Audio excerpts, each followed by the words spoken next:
ಇವತ್ತೊಂದು ಸ್ಪೆಷಲ್ ಆದ ಮಳೆಗಾಲದ ಕರಿ ಮಾಡ್ತಾ ಇದ್ದೇನೆ.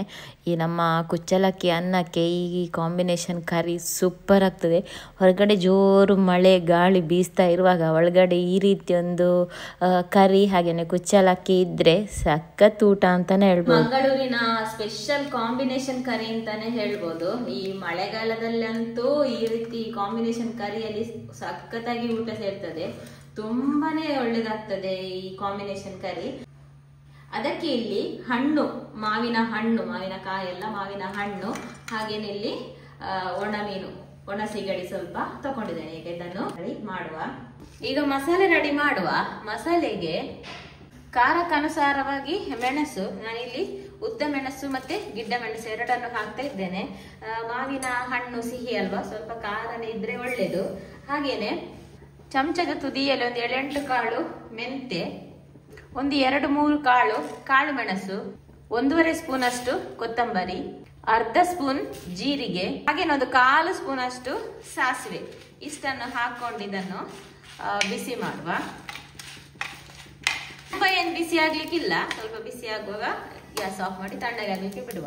ಈಗ ಮಿಕ್ಸಿ ಜಾರಿಗೆ ಫ್ರೈ ಮಾಡಿಟ್ಟಂತೆಲ್ಲ ಮಸಾಲೆ, ಒಂದು ಅರ್ಧ ಈರುಳ್ಳಿ, ಹಾಗೇನೆ ಒಂದು 4-5 ಎಸಳು ಬೆಳ್ಳುಳ್ಳಿ, ಒಂದು ಸ್ವಲ್ಪನೇ ಹುಳಿ, ಹಾಗೇನೆ ಒಂದು ಗ್ರೇವಿ ಎಷ್ಟು ಬೇಕಾದ್ರ ಪ್ರಮಾಣ ನೋಡ್ಕೊಂಡು ತೆಂಗಿನ ತುರಿ ಹಾಕಿದ್ರೆ ಆಯ್ತು. ನಾನಿಲ್ಲಿ 1 ಕಪ್ ಅಷ್ಟು ತೆಂಗಿನ ತುರಿ, ಹಾಗೆ ನಾನು ಸ್ವಲ್ಪ 1/4 ಸ್ಪೂನ್ ಅಷ್ಟು ಅರಶಿನ, ಸ್ವಲ್ಪ ನೀರು ಸೇರಿಸಿ ಗ್ರೈಂಡ್ ಮಾಡುವ. ಮಸಾಲೆ ಗ್ರೈಂಡ್ ಆದ ನಂತರ ಇಲ್ಲಿ ಮಾವಿನ ಹಣ್ಣನ್ನು ಚೆನ್ನಾಗಿ ತೊಳೆದು ಬೇಕಾದ ಸೈಜಿಗೆ ಕಟ್ ಮಾಡಬಹುದು. ಅಂದ್ರೆ ಈ ರೀತಿ ಭಾಗ ಮಾಡಿ, ಈ ರೀತಿ ದೊಡ್ಡ ಮಾವಿನ ಹಣ್ಣಾದ್ರೆ ಈ ರೀತಿ ಇಡಿಯೇ ಹಾಕ್ಬೋದು, ಸಣ್ಣ ಮಾವಿನ ಹಣ್ಣಾದ್ರೆ ಈ ರೀತಿ ಇಡಿಯೇ ಹಾಕ್ಬೋದು. ದೊಡ್ಡದಾದ್ರೆ ಇದನ್ನು ಹೀಗೆ ಕಟ್ ಮಾಡಿ ಹಾಕ್ಬೋದು, ಹೇಗೆ ಬೇಕಾದ್ರೂ ಮಾಡ್ಬೋದು.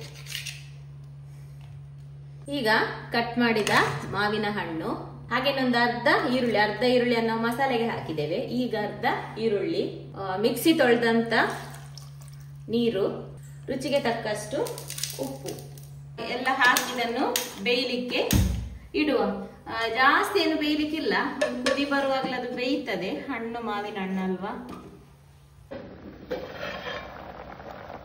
ಈಗ ಮಾವಿನ ಹಣ್ಣು ಬೆಂದಿದೆ, ಸಾಕು. ಈಗ ಗ್ರೈಂಡ್ ಮಾಡಿ ಮಸಾಲೆಯನ್ನು ಇದಕ್ಕೆ ಸೇರಿಸುವ. ಹಾಗೇನೆ ಮಸಾಲೆ ದಪ್ಪ ಇದ್ರೆ ಸ್ವಲ್ಪ ನೀರು ಸೇರಿಸಿದ್ರೆ ಆಯ್ತು. ಮೊದ್ಲಿಗೆನೆ ಮಾವಿನ ಹಣ್ಣು ಬೇಯಲಿಕ್ಕೆ ತುಂಬಾ ನೀರಿಟ್ರೆ ಮತ್ತೆ ನಮ್ಮ ಪದಾರ್ಥ ಎಲ್ಲ ನೀರಾಗ್ತದೆ.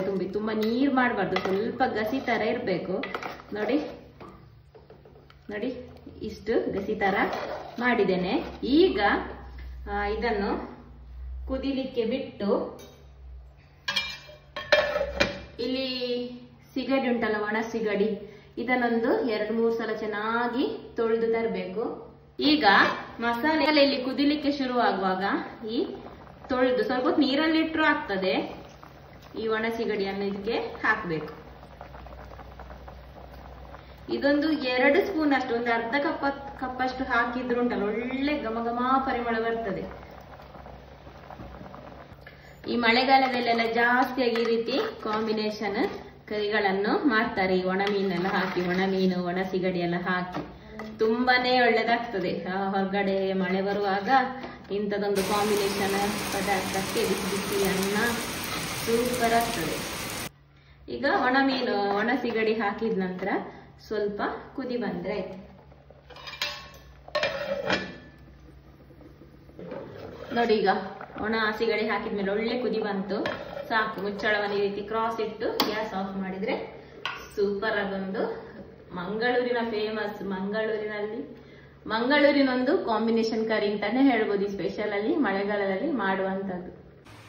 ಬಿಸಿ ಬಿಸಿ ಕುಚ್ಚಲಕ್ಕಿ ಅನ್ನ ಜೊತೆಗೆ ಈ ಮಾವಿನ ಹಣ್ಣು ಮತ್ತೆ ಒಣ ಸಿಗಡಿ ಸಾರು